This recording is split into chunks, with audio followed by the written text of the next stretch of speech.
for attending today's debate. Every death is a tragedy. Every violent crime that results in death is a tragedy. We as the negative team believe that every life is something to be valued and protected, and the loss of life is an event that affects not just a family, but an entire community. However, the resolution presented today cannot and will not effectively change the status quo. The U.S. government cannot significantly change the status quo solely through strengthening restrictions and limitations on gun sale and ownership.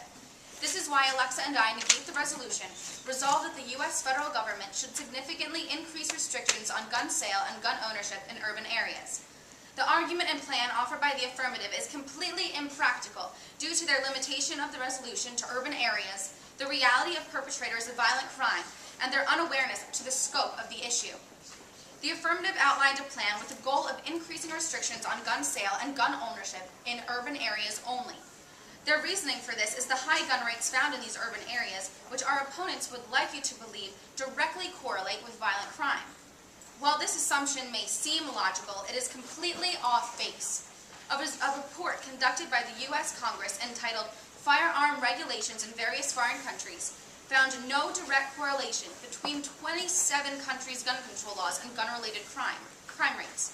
Quoting the Library of Congress about Canada's gun control policies, a dramatic increase in the percent of gun use in all homicides was reported during a period in which handguns were most strictly regulated. Germany has seen its percentage of firearm-related deaths increase 76% in a 3-year period after implementing a bill that increased gun control restrictions.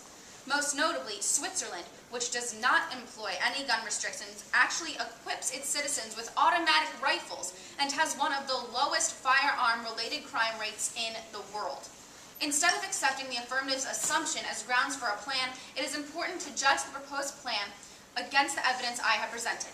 Concrete reports and results of countries similar in size, urban areas, and economy to the United States that have discovered that a decrease in restrictions and regulations of gun control correlates with a decrease in firearm-related crime. There is also the issue of those living in urban areas purchasing guns in other places, areas where the affirmative's plan has no jurisdiction. According to the BBC, the U.S. has over 200 million firearms registered. The FBI, however, estimates that there are 350 million total guns in the U.S. This estimate includes illegally owned guns and illegally purchased guns. This means that there are 150 million guns in circulation that are not registered to a proper owner. Criminals buy guns illegally regardless of any regulation. What is stopping a criminal from leaving an urban area, purchasing a gun in a suburb, and bringing it back to the urban area to use in a violent crime? Additionally, an American citizen is just as likely to die, commit suicide, or die of an accidental gunshot while in a rural area than they are in an urban area.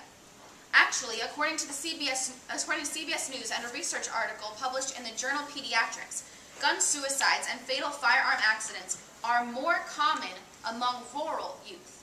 The affirmative's plan and resolution do nothing to solve this problem, limiting the topic solely to urban areas based off of a false assumption. Another notable argument that I would like to present is that perpetrators of crimes involving firearms do not necessarily own the guns they use. According to the Bureau of Justice Statistics, 20% of violent crime perpetrators use legal guns, while 80% use illegal guns. 40% of these illegal guns are owned by someone other than the violent crime offender. Maybe these guns were owned by law-abiding citizens, as mentioned in Caitlin's plan, that passed her test, yet the guns still fell into the wrong hands. A more practical solution to the status quo would be to reduce the production of guns. Under the affirmative's plan, all that would be changed, however insignificantly, would be the limitations on the sale of guns, though the same number of guns would be produced and made available, whether legally or illegally as are produced today. No matter what, as the statistics show, criminal buyers in the black market will find a way to buy guns. Increasing limitations will not change this.